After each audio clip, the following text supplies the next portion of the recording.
warahmatullahi wabarakatuh. Hai, Hai, hai juga. Dari mana adek ini? saya dari Medan. Oh, Medan, Horas. Pantas aja cantik, Horas. Horas.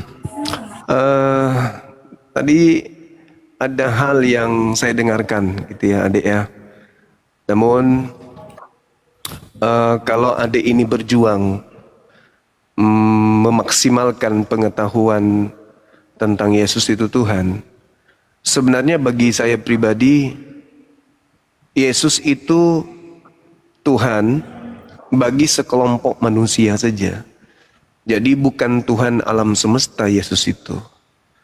Yesus itu adalah Tuhan yang dibuat oleh Tuhannya Yahudi menjadi sembahan orang-orang jahat. Dalam arti kata gini ya, Yesus itu Tuhan yang dilantik atau yang dibuat oleh Tuhannya Yahudi untuk mereka yang enggan dan malas untuk berpikir tentang pencipta langit dan bumi.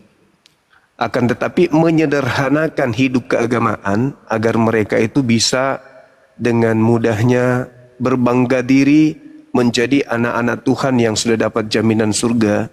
Tetapi mereka lupa bahwasanya sebelum Yesus itu Tuhan, sudah ada Tuhan lebih dulu yang orang Yahudi dan bahkan Yesus itu sendiri sembah. Nah itu dulu. Jadi kalau adik ini memperjuangkan Yesus itu Tuhan, memang. Tapi ingat, Yesus hanya Tuhan bagi sekelompok manusia saja. Yesus bukan Tuhan alam semesta. Tetapi dia adalah Tuhan bagi orang-orang yang memang Tuhannya Yahudi murka kepada mereka. Maka Yesus dijadikan sebagai sembahan bagi mereka yang sudah ditentukan untuk binasa. Gitu. Jadi kalau adik ikut terlibat di dalam sana untuk menyembah juga Yesus, berarti Anda masuk dalam lingkaran orang-orang celaka menurut Yesus. Saya kasih dalil sederhana karena saya tahu adik ini pintar. Saya izin turun dulu, bareng Bang Cuma, Runda. Iya Gurunda. Oke abangku. Iya sahabat. Sukses selalu. Assalamualaikum. Iya. Izinkan saya sedikit lagi. Saya kasih data penegasan Yesus terhadap orang-orang yang nanti akan menjadi pendiri agama Anda. Di dalam Matius 23 nomor 15 itu sampai pada poin 39 sebenarnya, tapi saya cuma ingin menarik benang merahnya dari data 15. Apa kata Yesus di situ? Celakalah engkau wahai ahli Taurat. Nih pendiri agama Anda nih. Celakalah engkau wahai orang Farisi yang mengajarkan Tuhan turun ke bumi mati lalu keluar dari kubur pada hari ketiga. Celakalah engkau wahai orang munafik yang selalu mengaku kepada siapapun dia sama warnanya dengan kepada siapa dia datang. Engkau menyeberangi lautan, menjelajahi daratan. Jadi ada ahli kitab yang menjelajahi daratan, menyeberangi lautan untuk mentobatkan orang di luar Yerusalem untuk menjadi pengikutnya. Dan setelah dia kau jadikan menjadi pengikutmu, kau jadikan dia menjadi orang neraka yang 2 kali lebih jahat daripada engkau sendiri. 10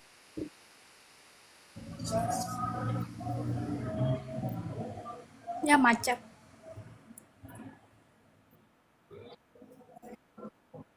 Habis baterainya.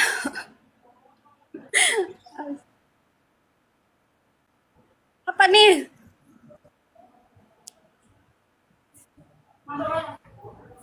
Aku habis baterai gas, maaf.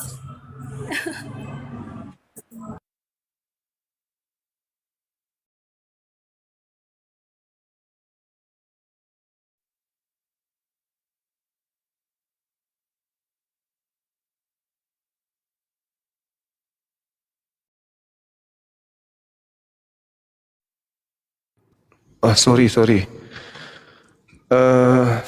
Maaf. Suara saya masih kedengaran nggak ini? Ada bang, ada bang. Oke, adik tadi mana? Adik yang cantik itu mana? Beliau ini? Atas nama Nita ini? Atau lain? Beda lagi? Bukan kayaknya ini kakaknya bang. Beda lagi Oh yang gitu. tadi turun dia baterainya habis. Oh gitu. Baik, baik, baik. Dinaikkan lagi adik yang tadi. Beliau cerdas. Saya senang dengan orang-orang yang pintar. Jadi pada poin yang ingin saya sampaikan adalah bahwa kenapa Yesus ini mengatakan pengikut orang Farisi 2 kali lebih jahat daripada orang Farisi itu sendiri. Karena pengikut orang Farisi ini akan teguh kekeh di dalam mempertahankan ketuhanan daripada Tuhan yang dilantik oleh Tuhannya Yahudi. Mereka akan mengatakan bahkan jauh lebih dari pengajaran orang-orang Farisi dan ahli Torah. Mereka tidak segan-segan mengatakan bahwa Tuhannya Yahudi turun ke bumi mengambil rupa manusia dan mati untuk nebus dosa. Nah, inilah yang disebut 2 kali lebih jahat daripada orang Farisi itu sendiri. Sejahat-jahatnya orang Farisi tidak pernah mengajarkan Elohim, Yod-He, Vav-He itu turun ke bumi mengambil rupa manusia, mati, dibunuh oleh manusia untuk nebus dosa manusia. Kenapa? Karena orang Farisi tahu kalau mereka ingin nebus dosa, mereka hanya diperintahkan mengorbankan hewan, binatang ternak. Berbeda dengan pengikutnya yang kemudian dikatakan 2 kali lebih jahat. Mereka tidak segan-segan mengajarkan Tuhan yang turun mati nebus dosa dunia. Nah, itulah yang ingin saya sampaikan. Silakan.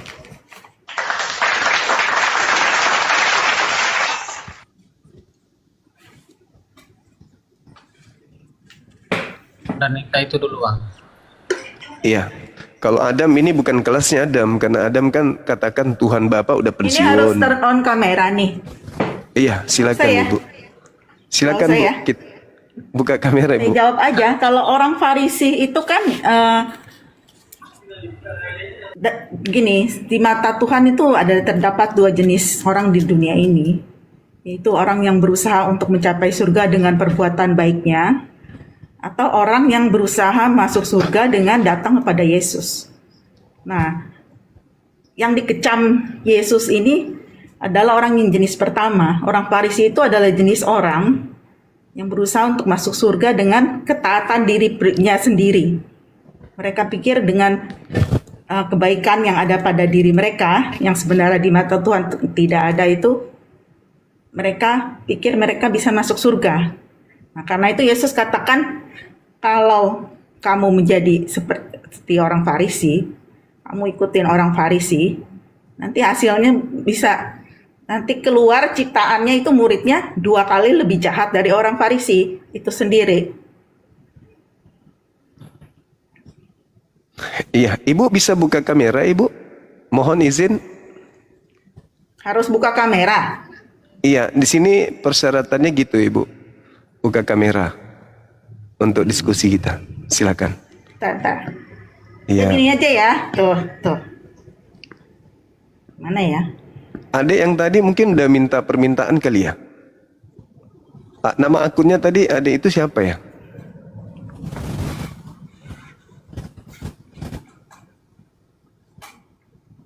Ada yang ingat? Lupa tadi bang.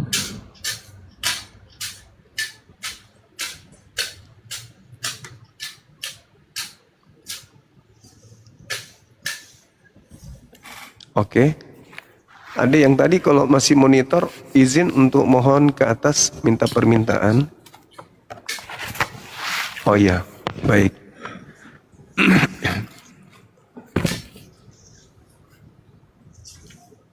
Diulang lagi permintaannya, Dek.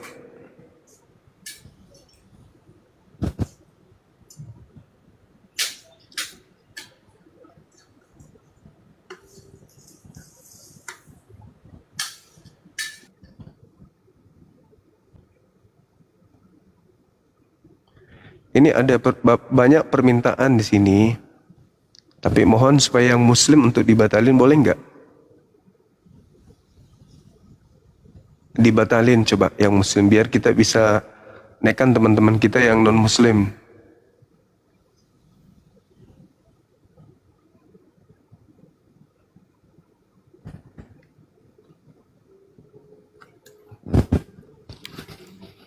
Iya, Ibu saya tanggapi sambil saya nunggu Ibu buka kamera. Kalau Loh, ini saya maksud- belum buka kamera. Bukannya udah? belum Ibu, belum. Belum. Caranya Belum. gimana sih? Ya itu udah diterima aja. Saya udah kirim permintaan. Caranya gimana? Tinggal di save Ibu, saya tadi udah kirim permintaannya, silakan. Oh, save. Oh, ini udah. Ya udah. Oke. Saudara Sony, monitor Sony. Oke. Ibu, kalau menarik apa yang Ibu sampaikan barusan, itu menarik. Akan tetapi ketika Yesus ditanya sama seorang pemuda kan ya, Kameranya kurang ini, Ibu, kurang turun. Cantiknya belum Ya, tuh kelihatan. gini aja Sedikit toh. ke bawah. iya. Jadi ketika Yesus ditanya di Matius 19 nomor 16 dan seterusnya, "Guru, bagaimana cara saya mendapatkan hidup kekal, keselamatan kekal?" Yesus mengatakan, "Lakukan segala apa yang diperintahkan Bapa kepadamu." Artinya, keselamatan menurut Yesus itu adalah komponen-komponen ketaatan manusia terhadap firman Tuhan yang ada datang kepada nabi-nabi, termasuk kepada Nabi Musa. Itu yang pertama. Lalu Yohanes 17:3, Yesus pun demikian adanya. Yesus mengatakan bahwa hidup kekal itu adalah mereka mengenal Engkau satu-satunya Allah yang benar. Artinya ketika seseorang itu mengenal Allah, orang ini tahu apa yang Allah inginkan. Ketaatan seperti apa yang Allah inginkan. Seperti apa perbuatan manusia yang Allah inginkan. Artinya bahwa Tuhan tidak memerintahkan, dalam hal ini Tuhannya Yahudi tidak memerintahkan orang berdiam diri. Mereka diperintahkan untuk melakukan ketaatan demi ketaatan. Dan jangan pernah meninggalkan apa yang sudah menjadi tuntunan yang berasal dari Musa. Nah itu berarti ketika orang mau selamat bukan datang kepada Yesus tok, tetapi Yesus mengatakan lakukan segala perintah Bapa.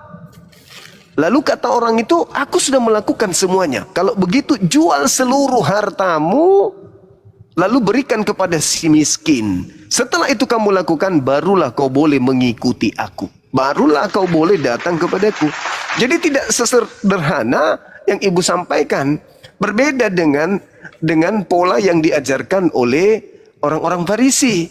Kalau orang Farisi cukup percaya Yesus Tuhan, selamat. Contoh, di Roma 10 nomor 9 nomor 10. Barang siapa yang berkata Yesus Kristus adalah Tuhan, dan apa yang dikatakan dengan mulutnya ini diyakini sepenuh hati, maka dia akan diselamatkan. Itu ajaran orang Farisi.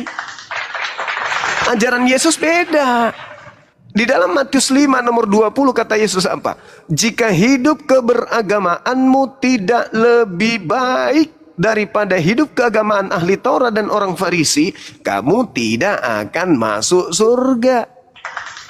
Jadi kalau Ibu cuma mengatakan datang kepada Yesus mau ngapain? Itu ajaran Farisi. Datang ke Yesus itu memiliki stasiun-stasiun. Pertama harus lulus SD dulu. Habis itu naik SMP, setelah SMP SMA, setelah SMA baru bisa menjadi pengikut Yesus. Gitu. Ini yang saya ingin sampaikan, bahwa keselamatan ada dua. Datang kepada Yesus itu tidak. Bukan langsung, bukan lompat jendela lewat jendela, enggak, tapi harus melalui tangga-tangga. Apa itu? Lakukan segala perintah Tuhan dalam Taurat Musa, lalu kemudian berikan harta kepada si miskin, cintai kemudian si miskin dan seterusnya, lalu bisa menjadi pengikut Yesus. Matius 19 nomor 16, 17, 18, lalu kemudian Yohanes 17 nomor 3. Itu poinnya Ibu. Dan Matius 5 nomor 20. Kalau yang Ibu maksud tadi datang kepada Yesus, yaitu ajaran Paulus, Roma 10 nomor 9, 10, Galatia 5, Galatia 2, nomor 2, nomor 3, nomor 4, Galatia 5, nomor 1, nomor 2, nomor 3, dan seterusnya. Galatia 2, nomor 16, nomor 21, dan seterusnya. Roma 5, nomor 20. Itu ajaran Farisi tuh. Makanya dikatakan pengikut Farisi itu orang neraka yang 2 kali lebih jahat daripada orang Farisi itu sendiri. Demikian.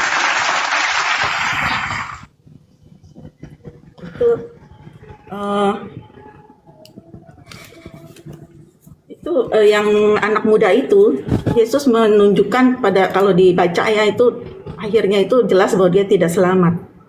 Karena memang kelemahannya anak muda itu, dia itu tidak tahu siapa dirinya, dia tidak sadar bahwa dia banyak kelemahan dalam dirinya, tidak bisa melakukan semua perintah Tuhan. Dia pikir dia bisa, tapi sebenarnya dia tidak bisa. Sedangkan tuntutan Allah, karena Allah itu adalah kudus dan suci, kalau mau masuk surga dengan perbuatan itu, perbuatannya mesti nilainya itu 100. Dalam arti nggak boleh ada dosa sekecil apapun. Kalau di dalam Allah Kristen itu ya, tidak tahu berbuat baik, tapi tidak melakukannya, itu udah dosa. Juga dosa itu bukan cuma dosa perbuatan, juga dosa motivasi dari dalam hati. Kalau melihat sudah dengan lawan jenis atau ya yang sejenis sudah dengan nafsu, itu udah dosa. Kalau ada pikiran membenci, itu udah dosa. Nah, jadi kalau begitu bagaimana orang bisa mau masuk surga dengan perbuatannya? Itu nggak bisa. Karena itu Yesus itu datang ke dalam dunia, dia jalan keselamatan satu-satunya, alternatif lain yang Allah berikan kepada kita manusia yang berdosa ini. Kalau mau, kamu harus tempuh jalan yang kedua. Diberikan 2 pilihan gitu loh. Mau lewat perbuatanmu harus sempurna, benar, tanpa cacat celah seumur hidup. Ya, karena semua dosa itu harus kita pertanggungjawabkan dalam kekekalan, dan satu dosa tidak bisa masuk dalam kerajaan surga. Atau datang dan percaya kepada Kristus. Nah, jadi Yesus itu sebagai penebus dosa. Ketika Yesus mati di atas kayu salib, dia menggantikan umatnya. Dia yang tebus dosa umatnya. Iya, Ibu, saya menghargai itu pandangan yang berasal dari orang Farisi. Itu pandangan orang Farisi yang kemudian dijual keluar ke non-Yahudi. Sedangkan orang Yahudi sampai hari ini itu ketaatannya sangat luar biasa. Mereka menjaga secara turun-temurun menjadi adat istiadat yang mendarah daging setiap rutinitas ritual yang mereka terima. Kenapa bisa demikian? Kita lihat di dalam Ulangan 28. Ini kan tidak pernah disebut perjanjian lama oleh Bani Israel.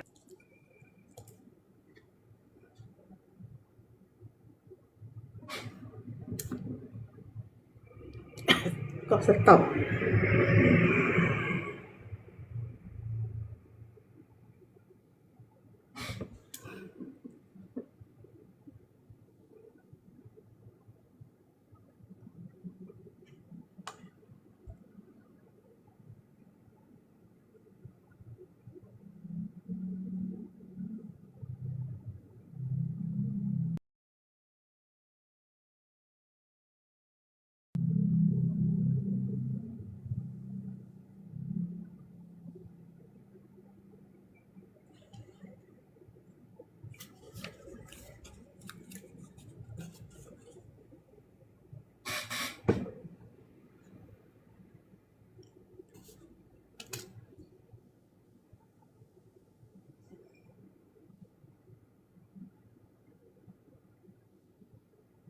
Aku Jakarta. Oh, kamu Papua ya? Asli Papua?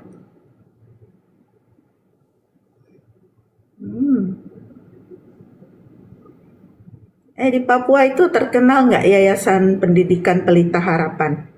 Tahu nggak? Pernah dengar nggak? Ada.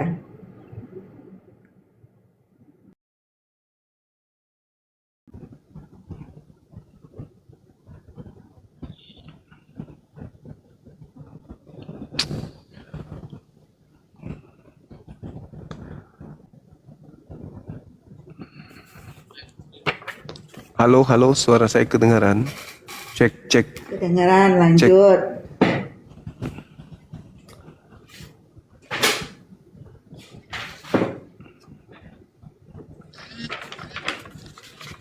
Wah, lag lagi.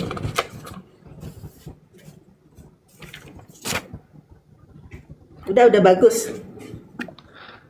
Nge-lag parah banget ya.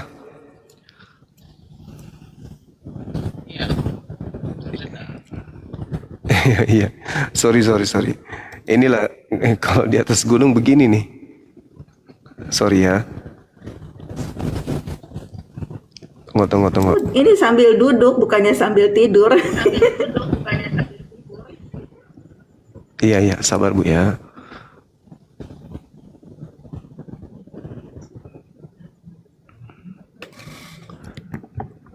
Oke.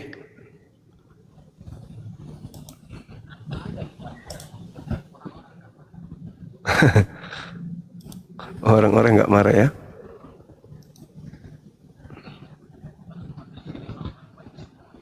Iya, Bang.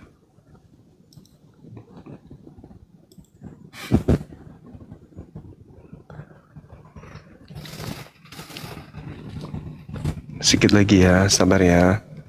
Saya setting ulang dulu. Ini jaringan di sini, ya, namanya orang di gunung kan?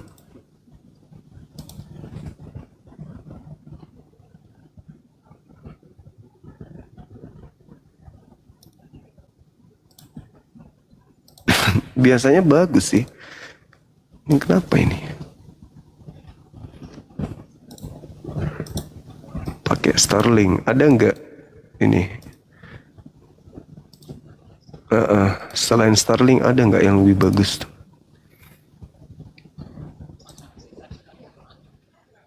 Apa? Satelit? Apa tuh? Sebenarnya nggak ngeganggu Bang Suma, cuman asal kita sabar aja. Kalau Bang Suma lagi Iya. nge-like ya kita tungguin. Oke. Baik Ibu, baik. Jadi gini, kalau kita melihat di dalam kitab Ulangan 28 Ibu, di sana orang-orang Kristen mengatakan kitabnya orang Yahudi itu perjanjian lama. Itu orang Kristen yang mengajarkan itu karena akibat ajaran dari orang Farisi. Tapi orang Yahudi itu tidak pernah menganggap bahwa kitab yang datang kepada mereka melalui Nabi Musa itu perjanjian lama. Bahkan mereka mengimaninya sebagai perjanjian baru. Sebagaimana yang tertuang di dalam Yeremia 31 sampai 33. Taurat itu perjanjian baru bagi mereka. Jadi sampai hari ini masih mereka gunakan. Nah, kita lihat di dalam Ulangan 28 misalnya. Jikalau engkau baik-baik saja mendengarkan firman Tuhan dan kamu setia melakukan setiap apa yang diperintahkan kepadamu, yang kusampaikan kepadamu pada hari ini, maka Tuhan, kata Nabi Musa, maka Tuhan akan mengangkat engkau di atas segala bangsa yang ada di atas bumi. Itu poin. Jika engkau dengan setia melakukan segala apa yang diperintahkan kepadamu, maka engkau oleh Tuhan Elohim akan diangkat derajatmu di antara seluruh bangsa-bangsa. Segala berkat akan datang kepadamu. Segala berkat akan menjadi milikmu. Hasil bumimu akan melimpah ruah jikalau engkau dengan setia mendengarkan suara Tuhan Elohimmu. Di situ dipuji mereka. Jikalau engkau begini dan begitu, domba-dombamu akan diberkati, ladangmu akan diberkati, semua akan diberkati. Nah, sebaliknya kata Tuhan di sana, kata Nabi Musa di dalam data 15-nya. Sebaliknya, jika engkau tidak mendengarkan suara Tuhan dan tidak melakukan dengan setia segala perintah yang ditetapkannya kepadamu, yang aku sampaikan pada hari ini, maka segala kutuk akan datang kepadamu dan mencapai engkau. Terkutuk. Semuanya terkutuk. Terkutuk, bahkan dikatakan terkutuklah engkau pada waktu engkau masuk, terkutuklah engkau pada saat engkau keluar, terkutuklah engkau pada saat engkau duduk, terkutuklah buah kandunganmu, hasil bumimu, anak lembumu, sapimu, kandungan kambing dombamu, semuanya terkutuk. Nah, inilah yang kemudian dijual oleh orang Farisi, darah Yesus sebagai penebus dari segala kutuk tersebut. Dibebaskanlah orang-orang ini dari ajaran melakukan apa yang diperintahkan Tuhan kepada mereka. Mereka bangsa pilihan, tetapi mereka mendapatkan aturan main dari Tuhan untuk disayang. Maka lakukan dengan setia segala apa yang diperintahkan. Itu kuncinya. Bila mana kamu tidak setia, maka kamu akan terkutuk. Nah, makanya Paulus mengirim surat kepada orang-orang di luar Yerusalem dengan mengatakan, Kristus telah menebus kita dengan jalan menjadi kutuk karena kita. Menebus kita dari mana? Dari Torah. Dengan jalan menjadi kutuk karena kita. Sebab ada tertulis, terkutuklah orang yang digantung di atas tiang salib. Nah, inilah yang menyebabkan orang Kristen percaya diri untuk menjadi pengikut Paulus. Orang-orang yang kemudian dijamin keselamatan dengan darah Yesus, bla bla bla dan seterusnya. Makanya saya katakan tadi, Yesus ini memang diangkat dan dibuat menjadi Tuhan untuk orang-orang tertentu saja. Bagi mereka yang tidak mau tunduk kepada perintah Tuhan, Yesus menjadi Tuhannya. Tapi bagi mereka yang masih taat mengikuti aturan Nabi Musa, maka Tuhan Elohim, langit dan bumi yang jadi Tuhannya. Itu yang perlu dipahami oleh saudara-saudara kami Kristen. Jadi Yesus adalah Tuhan bagi mereka yang tidak ingin taat kepada perintah Tuhan melalui Nabi Musa. Silakan. Itu di Ulangan 28 itu kan dikatakan ya, harus dengan setia. Setia itu artinya ya, Iya. tuntutan Tuhan tuh harus setia. Nggak ada manusia yang bisa melakukannya. Itu sejalan dengan tadi yang saya katakan. Memang Tuhan inginnya itu kamu melakukan perintahnya itu semua dengan sempurna, dengan setia, dengan benar, tidak melenceng sedikit pun seumur hidup. Nah, itu baru bisa masuk surga. Nah, karena itu Tuhan menyiapkan jalan keselamatan yang lain supaya ada manusia yang bisa masuk surga, gitu loh. Karena kasihnya supaya jangan semuanya binasa lah, gitu. Kalau bisa semuanya jangan binasa, tapi kan manusia ini banyak yang tidak mau terima penebusan Yesus. Nah, itu satu. Terus kedua, disebut perjanjian lama itu karena orang Israel kan melakukan serangkaian upacara kan dalam rangka penebusan dosa mereka gitu. Setiap tahun mereka mengorbankan darah binatang, terus ada yang memberikan burung dan sebagainya, dan ada hukum-hukumnya gitu. Nah, dengan kedatangan Kristus, dia itu anak darah domba Allah yang sejati, yang benar. Nah, yang perjanjian lama sudah tidak berlaku, digantikan oleh anak Yesus Kristus ini. Makanya Allah memberlakukan perjanjian yang baru, yaitu keselamatan karena kasih karunia di dalam Kristus. Kalau yang baru sudah ada, yang lama buat apa dipakai lagi, gitu loh.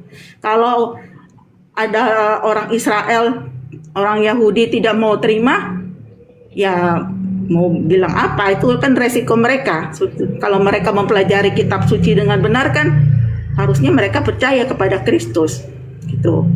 Ya. Terus di Galatia juga, nah bagaimana caranya Kristus itu datang? Karena apa? Semua orang yang, ini di Alkitab dikatakan ya, di Roma 3 ayat 23. Karena semua orang telah berbuat dosa dan telah kehilangan kemuliaan Allah.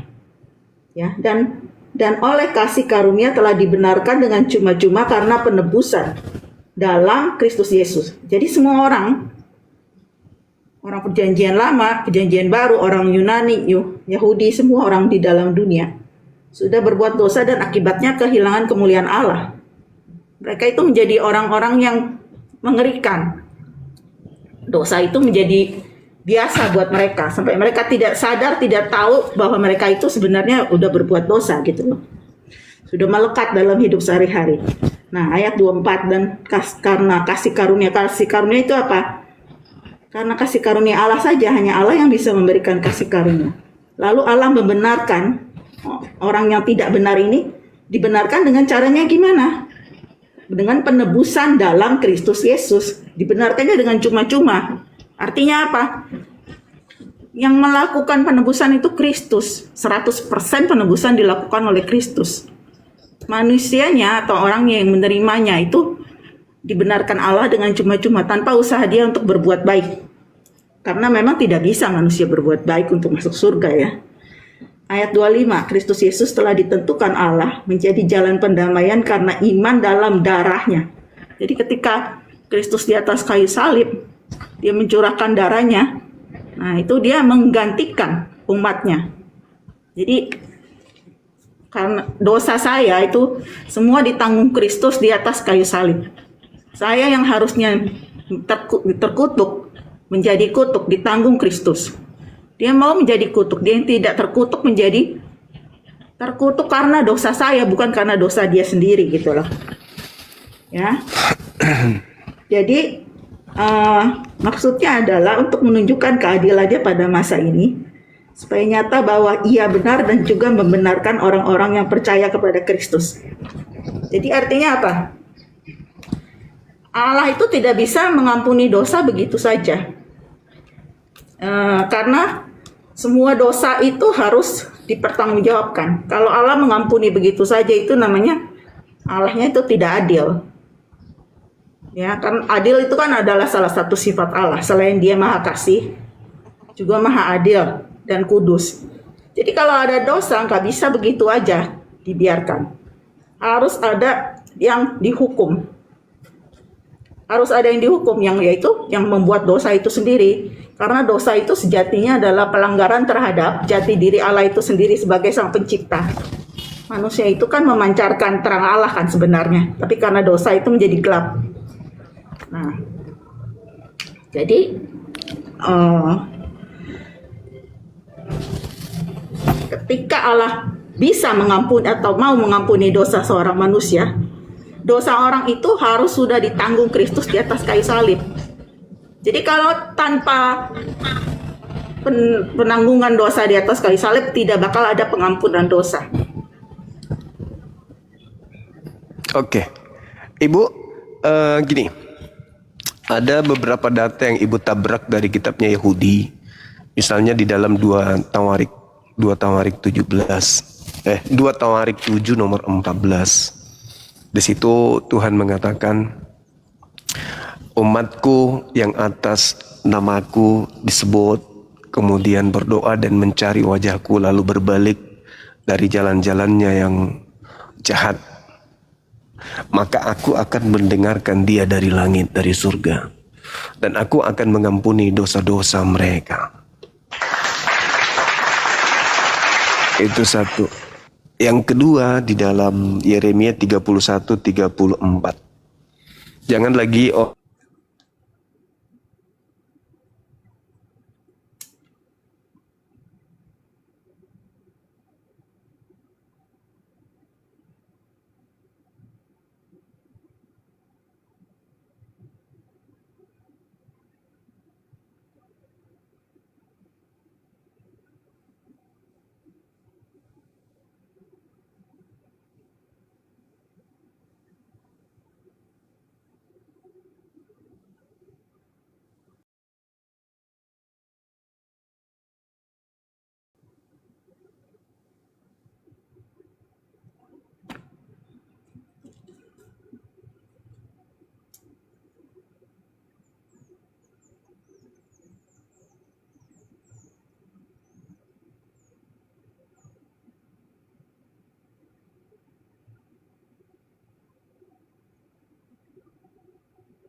ini wifi-nya, Starlink-nya jahat kali, bah.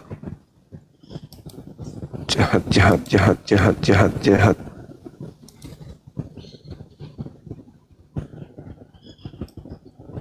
Asli jahat. Suara saya kedengaran, Ibu? Kedengaran? Kedengaran, Pak? Stop lagi. Tapi nggak apa-apa.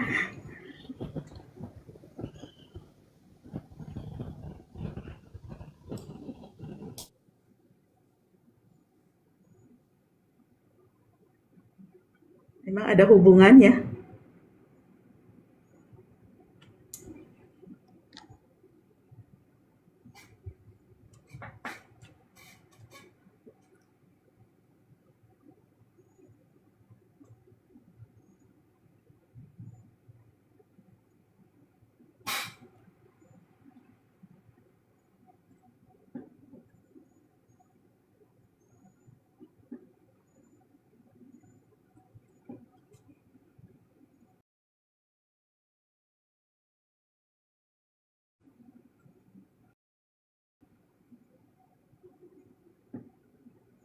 Bang yang tadi naik dong Bang, jadi saya nggak ini, jadi bisa tanya-tanya Bang, kenapa?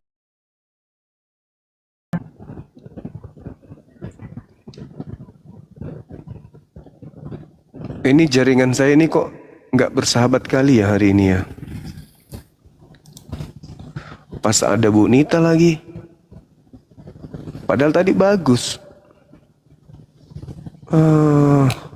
Benar-benar lah ini. Jahat kali ini.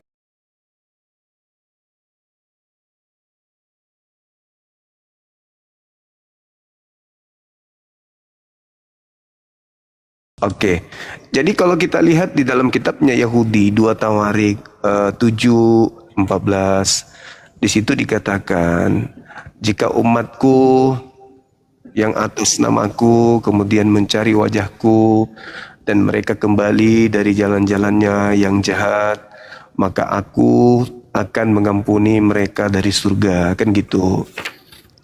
Nah, itu poin yang diajarkan di dalam kitabnya orang Yahudi.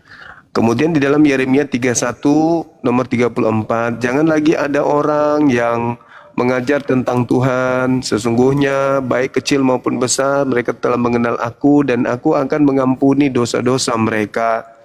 Aku akan tidak mengingat-ingat lagi dosa mereka. Nah, jadi kalau misalnya ibu mengatakan tidak ada Tuhan mengampuni dosa manusia, lah itu dalilnya. Ibu nabrak dalil.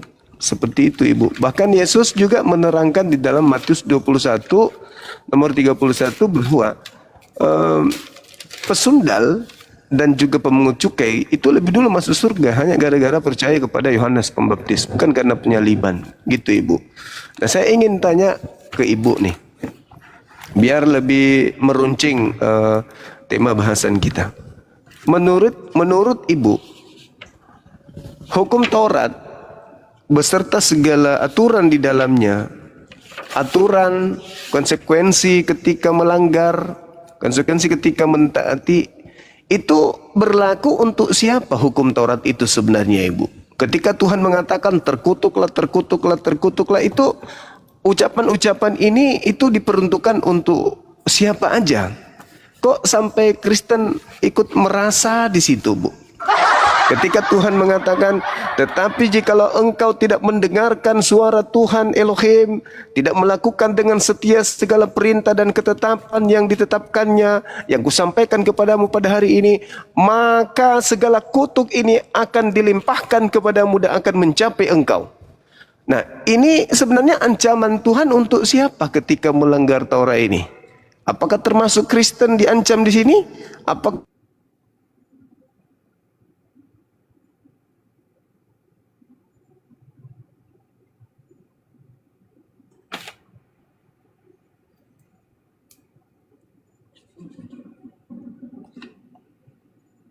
Sabar, tungguin Bang Sumalah.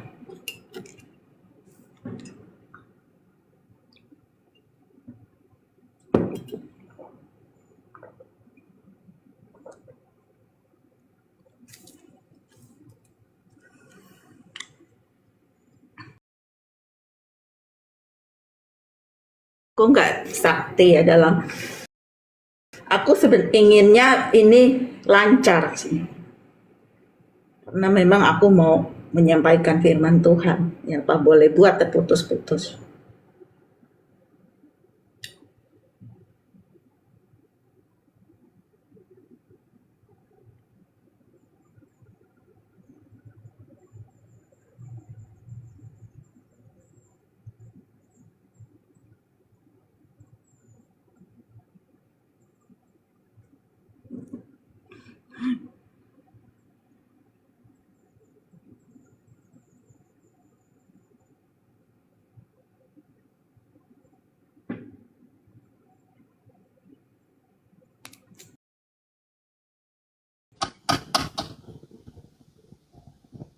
Oke. halo Ibu Nita, Ibu Nita bisa nggak sebentar malam kembali ke komal kita ini? Ini jaringan saya nggak bersahabat, Ibu. Ya. Nanti buka lagi. Iya, habis Isya. Oke. Tapi ini saya jawab dulu ya. Boleh, Bu. Boleh. Kalau nggak dijawab yang tadi, nanti jadi mulai lagi yang baru kan. Nah, Boleh. ini yang tadi Bang Suma bacakan itu benar, kalau kamu berbalik dari dosa itu Tuhan mengampuni. Tapi memang sudah dasarnya itu dari zaman dulu bahwa Allah itu gini loh, pengampunan dosa itu harus ada penebusan. Kalau dibaca nih ya, karena Allah tidak pernah mengampuni orang yang berdosa dengan begitu saja. Itu ada di Keluaran 34 ayat 6 sampai 7. Berjalanlah Tuhan lewat dari depannya dan berseru, Tuhan, Tuhan, Allah penyayang dan pengasih, panjang sabar, berlimpah kasihnya dan setianya, yang meneguhkan kasih setianya kepada beribu-ribu orang, yang mengampuni kesalahan, pelanggaran, dan dosa, tetapi tidaklah sekali-kali membebaskan orang yang bersalah dari hukuman. Jadi bagaimana Allah itu, dia memenuhi semua janjinya, memenuhi semua firman yang diucapkannya, bahwa dia mengampuni juga, tetapi tidak sekali-kali membebaskan orang yang bersalah dari hukuman. Kalau dia mengampuni, ya, tapi dia tidak membebaskan orang yang bersalah dari hukuman, itu semua manusia celaka. Kalau dia tidak mengampuni, itu buntutnya celaka juga. Jadi satu-satunya jalan dia mengorbankan anaknya, memberikan anaknya. Satu-satunya jalan adalah penebusan dosa. Harus ada yang menanggung dosa manusia yang mau ditebusnya itu. Gitu loh. Jadi kalau udah ada yang, jadi dosa itu intinya ditanggung oleh si pembuatnya sendiri atau ditanggung oleh sang penebus. Cuma itu. Oke, Ibu, terakhir mungkin bisa nggak Ibu paparkan ke saya sebenarnya hukum Taurat itu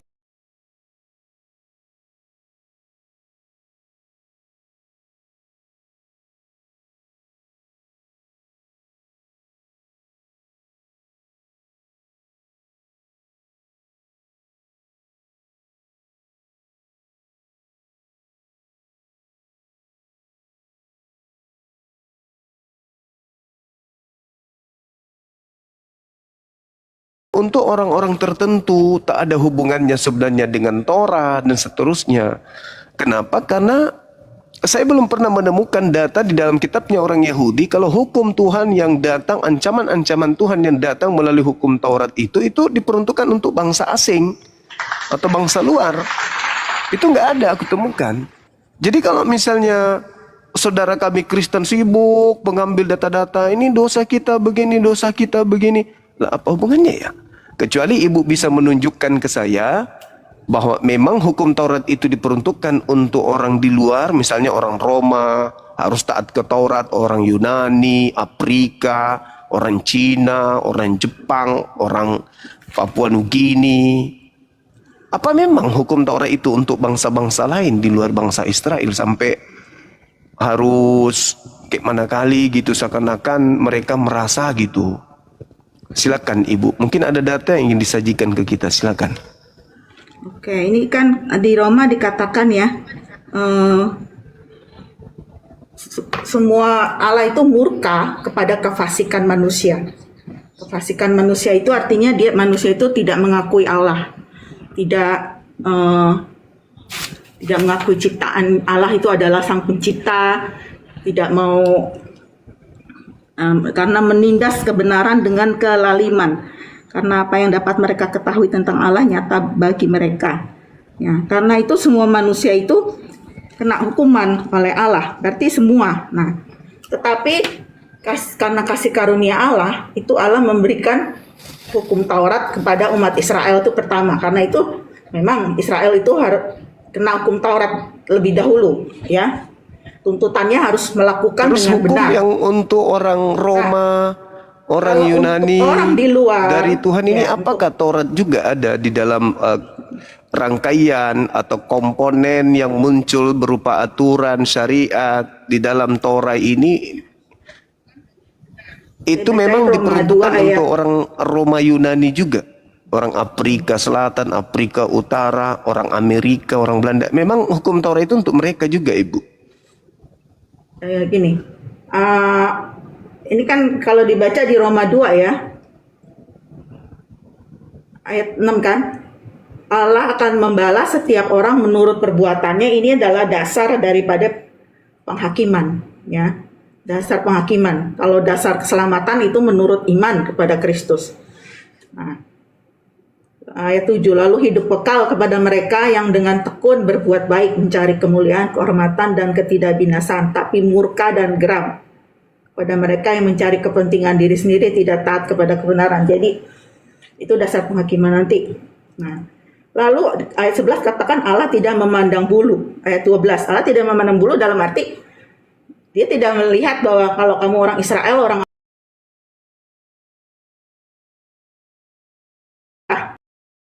tetap hukum Allah itu berlaku ya. Ayat 12, sebab semua orang yang berdosa tanpa hukum Taurat akan binasa tanpa hukum Taurat. Dan semua orang yang berdosa di bawah hukum Taurat akan dihakimi oleh hukum Taurat. Jadi ini dikatakan orang yang berdosa tanpa hukum Taurat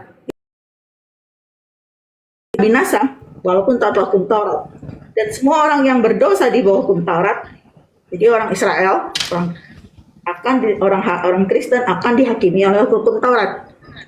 Jadi kita kena hukum Taurat, ya. Kalau saya misalnya nih udah jadi orang Kristen tapi saya berbohong, saya itu marah untuk kepentingan diri saya sendiri yang nggak jelas, itu udah kena. Nah, nanti akan dihakimi nanti. Tapi karena saya punya penebus, Kristus sudah tanggung ketidakmampuan saya lolos. Nah, karena bukanlah orang yang mendengar hukum Taurat yang benar di hadapan Allah, tetapi orang yang melakukan hukum Tauratlah yang akan dibenarkan. Jadi syaratnya bukan cuma melakukan 1-2 kali, tapi setia, terus-menerus seumur hidup. Lalu ayat 14, apabila bangsa-bangsa lain yang tidak memiliki hukum Taurat oleh dorongan diri sendiri melakukan apa yang dituntut hukum Taurat, walaupun mereka tidak memiliki hukum Taurat, mereka menjadi hukum Taurat bagi dirinya sendiri. Nah, itu artinya apa? Tanpa mendengar hukum 1-10 pun, orang-orang di luar Israel itu mereka tahu bahwa berbohong itu dosa. Secara hati nurani tahu. Atau kurang ajar sama orang tua itu dosa. Atau mengambil milik orang lain itu dosa. Itu udah menjadi hukum bagi diri mereka sendiri. Tapi Allah katakan tetap binasa. Karena apa? Memang tuntutan Allah itu harus benar semuanya. Gitu loh. Iya, jadi ada nggak dalil di kitabnya Yahudi bahwa bangsa di luar Yahudi itu juga wajib ikut tunduk kepada Taurat? Misalnya ada, kan di dalam hukum Taurat itu kan, dalam kitab Taurat itu kan Shema Israel, dengarlah wahai orang Israel, dengarlah wahai orang Israel, dengarlah wahai orang Israel. Kan cuma orang Israel doang. Ada nggak di situ dengarlah wahai orang Roma, orang Yunani, orang Afrika Utara, Afrika Selatan, Amerika, Belanda, Kolombia, Cina, Jepang, Thailand? Ada nggak Bu di dalam Taurat? Sehingga hukum-hukum yang ada di dalamnya itu berlaku kepada mereka di luar Bani Israel. Sampai Yesus harus menebus mereka nih dengan mati gitu dari hukum yang diberikan kepada mereka, tapi mereka nggak sanggup. Ada nggak itu Ibu di dalam Taurat? Atau di luar Yahudi mereka sibuk sendiri gitu loh, GR sendiri, sibuk sendiri, gatal sendiri, ketawa sendiri, sibuk sendiri gitu. Artinya nyamar dari jadi domba, padahal mereka bukan domba. Tapi kalau ada berarti ya nggak salah Yesus mati untuk mereka. Kalau Yesus mati untuk nebus dosa dari pelanggaran Torah.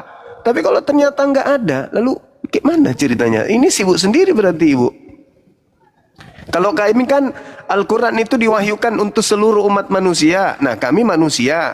Nah Taurat itu ada nggak diwahyukan untuk seluruh umat manusia? Roma, Yunani, kemudian orang Cina, orang Jepang, orang Thailand, orang Vietnam, orang Indonesia, orang Malaysia, Filipina, Singapura, Perancis, Inggris, Belanda, dan ada nggak di dalam Taurat? Atau ya cuman sibuk sendiri gitu? Coba Ibu, mana tahu ada. Taurat kan diberikan kepada Musa kan. Musa itu kan pemimpin kepala orang Israel. Jadi mereka yang pertama kali tahu mengenai 10 hukum Taurat. Dan juga hukum-hukum Taurat yang lain. Bukan hukum upacara, hukum semuanya, segala macam. semua hukum. Pertama ya orang Nah, ada Israel nggak kan. untuk Tetapi bangsa Allah lain, Ibu? katakan tadi di Roma 2 itu yang saya baca di Roma 2 Bukan Roma, ayat bukan Roma, 12. di Taurat maksud saya. Enggak, Kalau Roma 2 itu dong, kan ayat kita 12. sudah tahu Ini kan dari semua Farisi. orang ini bicara mengenai Farisi kan Yesus ngomong sendiri tentang Farisi itu. Maksud saya di Taurat, ini Roma 2 kan ditulis Paulus. Dia kan orang dia pengajar ya. Paulus itu aslinya kan memang orang Israel, agama Yahudi. Dia pengajar, dia tahu lah mengenai hukum-hukum Musa. Tapi dia sudah bertobat, percaya Kristus. Nah, makanya dia jelaskan di Roma 2 ayat 12 bahwa kalau orang yang dia tidak kenal hukum Taurat, ya itu hati nuraninya itu membuat dia tahu bahwa misalnya berbohong, berzina itu dosa gitu loh. Tapi hati nurani nggak bisa selalu menjadi barometer, karena itu Allah katakan di sini akan binasa juga tetap. Karena apa? Jadi orang yang tidak kenal hukum Taurat kan pasti mendasarkan pada perbuatannya dong untuk selamat dong, mengandalkan perbuatan. Ya nggak ada yang bisa Pak. Satupun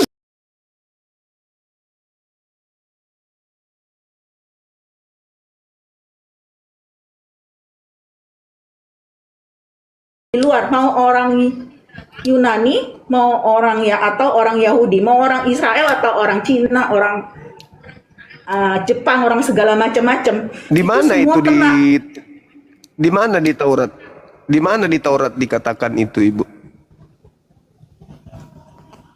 Ada di Taurat dikatakan begitu. Hukum Taurat itu kan tujuannya sebenarnya untuk menyatakan dosa. Hukum Taurat itu diberikan bukan Iya, maksudku supaya ini orang kan- selamat, tapi diberikan supaya orang tahu bahwa kalau melanggar itu dosa. Enggak, tuh hukum Taurat ini dulu yang kita bahas. Hukum Taurat, kitab Taurat ini diwahyukan untuk bangsa mana saja. Itu dulu. Jangan kita kepo di kitabnya orang, ternyata kitab itu bukan punya kita, bukan diperuntukkan untuk kita. Yang harus kita cari dulu, ini hukum Taurat dan kitab Taurat ini diwahyukan kepada Musa untuk bangsa mana saja. Pertama orang Jangan Israel. sampai itu hanya mengikat Israel. Terus kenapa ibu yang bukan bangsa Israel sibuk? Ibu kan bukan bangsa Israel. Iya, Terus tapi kenapa kan ibu saya sibuk sendiri? mau selamat juga. Kalau saya tahu perbuatan saya itu nggak ada satupun yang baik, ya saya datang kepada Kristus. Kalau mau selamat ya kudu jalankan Taurat. Tapi masalahnya Taurat ini bukan untuk ibu. Gimana ceritanya sih? Saya jalankan itu nggak bakalan bisa, Pak. Enggak, masalahnya begini ibu. Kalau hukum itu hanya mengikat orang Indonesia, terus orang Singapura sibuk membahas hukum di Indonesia seakan-akan hukum yang ada di Indonesia untuk dirinya, itu kan ada gangguan. Hukum negara orang kok disibukin sendiri, lalu menghayal sendiri, kita sudah diselamatkan dari hukum Indonesia. Lah, sejak kapan hukum Indonesia berlaku untuk kalian yang ada di Singapura? Bedakan negara dengan hukum negara dengan rohani ya. Kalau hukum sekarang rohani kan itu Allah berikan. Itu analogi ibu. Sekarang ada nggak hukum di Taurat itu yang menceritakan bahwa itu untuk orang di luar Yahudi? Ada nggak? Ada nggak ibu? Iya, berlaku untuk semua. Di Tapi mana kan itu? diberikan secara tertulis kepada orang Israel, orang Yahudi pertama-tama. Di mana? Kalau di luar Israel itu hati nuraninya itu bicara, tapi tetap aja dua-duanya, baik orang Israel atau orang di di mana luar ibu? Israel Di tetap mana? akan binasa, Pak, karena nggak ada yang Siti bisa Sulaika, selamat dengan di mana perbuatan. tertulis di hukum Taurat itu untuk bangsa di luar Yahudi, gitu loh. Ada nggak? Tadi kan saya udah baca Roma 2. Roma itu bukan Taurat, Siti Maimunah. Itu Roma orang Parisi punya. Alamak. Yang saya tanya Taurat, ibu. Ini loh hukumnya. Sebab semua orang yang berdosa tanpa hukum Taurat akan binasa. Ya Tanpa hukum Allah ya Taurat. Karim. Itu bukan Taurat itu. Itu ajaran orang Farisi untuk menjerat mangsanya.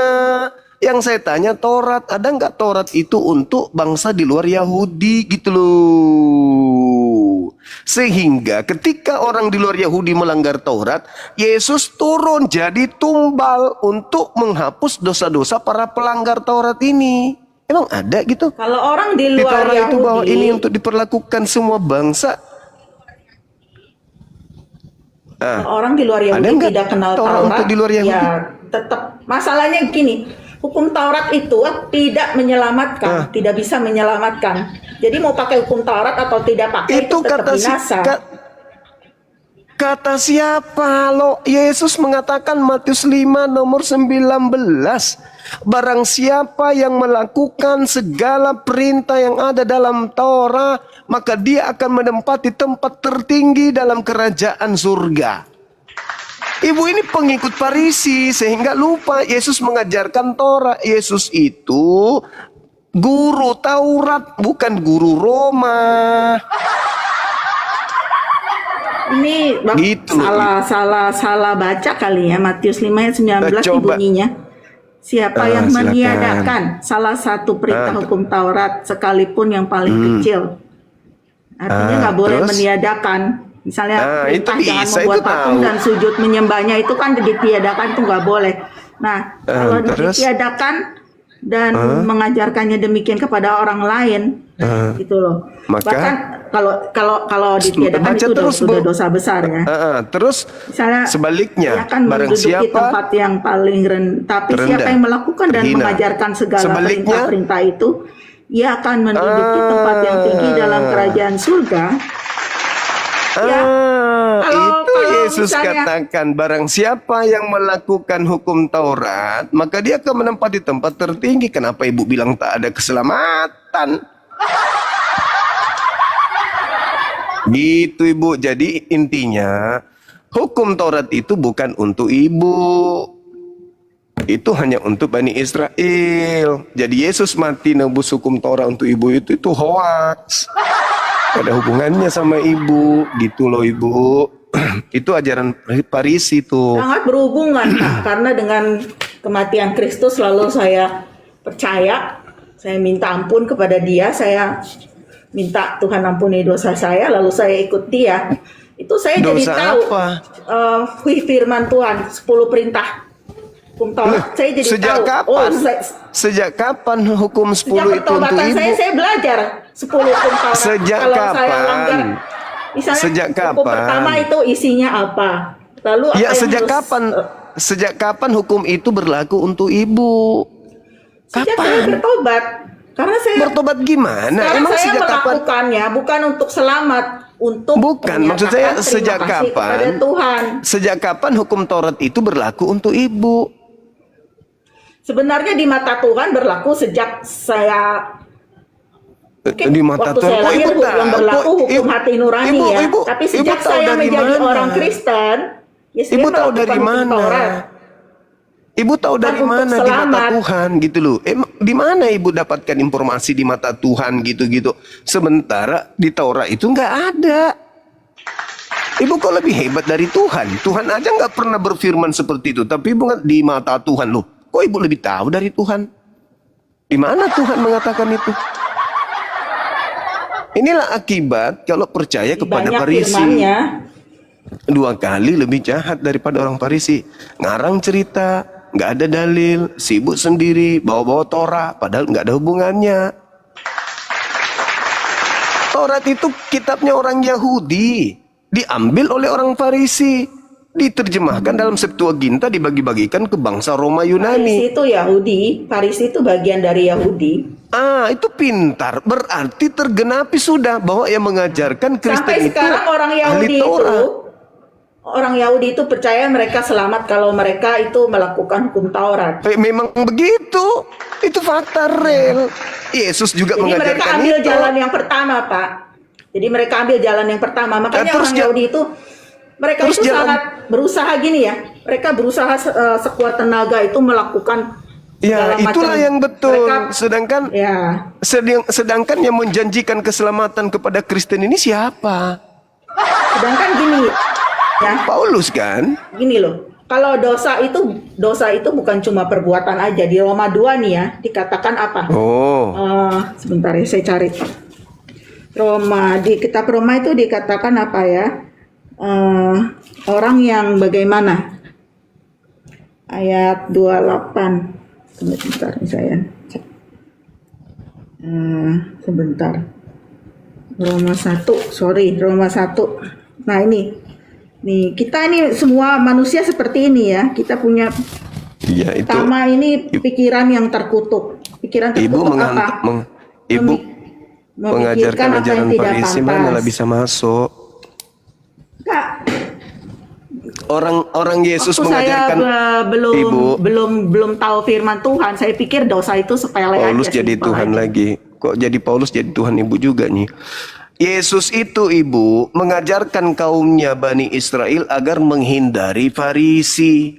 Ibu malah menjadikan tulisan orang Farisi ini sebagai kitab suci agama. Ibu tidak mendengar nasihat Yesus. Orang Farisi itu adalah orang harus dihindari oleh murid-murid Yesus. Waspadalah kepada orang-orang Farisi, waspadalah kepada ragi orang Farisi. Lah, Ibu malah menjadikannya rasul.